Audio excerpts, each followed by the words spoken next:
Not long after, the 7 dwarfs came home, and they were terribly frightened to see dear little Snow White lying on the ground without motion, as if she were dead.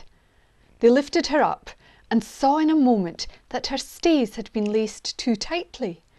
Quickly they cut the stay lace in two, till Snow White began to breathe a little, and after a time was restored to life.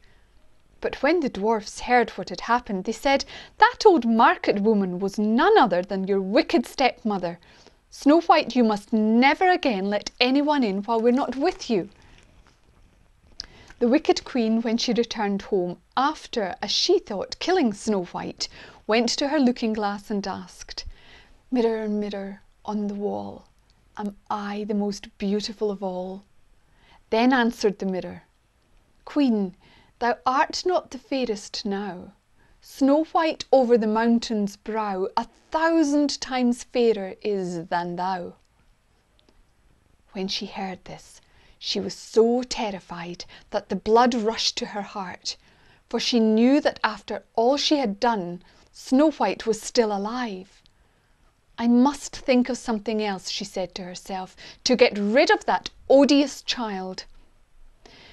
Now this wicked queen had some knowledge of witchcraft, and she knew how to poison a comb, so that whoever used it would fall dead. This the wicked stepmother soon got ready, and dressing herself again like an old woman, but quite different from the last, she started off to travel over the mountains to the dwarf's cottage. When Snow White heard the old cry, "Goods to sell! Fine goods to sell!" she looked out of the window and said, "Go away! Go away! I must not let you in." "Look at this then," said the woman. "You shall have it for your own if you like." And she held up before the child's eyes the bright tortoise-shell comb which she had poisoned. Poor Snow White could not refuse such a present, so she opened the door and let the woman in, quite forgetting the advice of the dwarfs. After she had bought a few things, the old woman said, "Let me try this comb in your hair. It is so fine, it will make it beautifully smooth and glossy." So Snow White, thinking nothing was wrong, stood before the woman to have her hair dressed. But no sooner had the comb touched the roots of her hair than the poison took effect, and the maiden fell to the ground lifeless. "You paragon of beauty," said the wicked woman, "all has happened as I expected."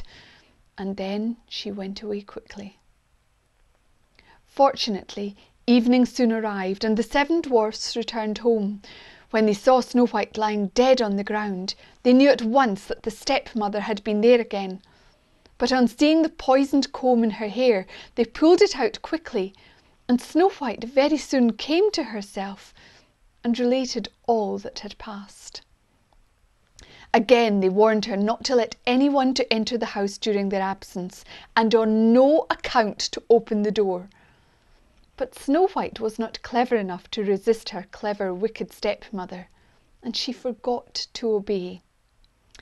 The wicked queen felt sure now that she had really killed Snow White, so as soon as she returned home, she went to her looking glass and inquired, "Mirror, mirror on the wall, who is the most beautiful of all?"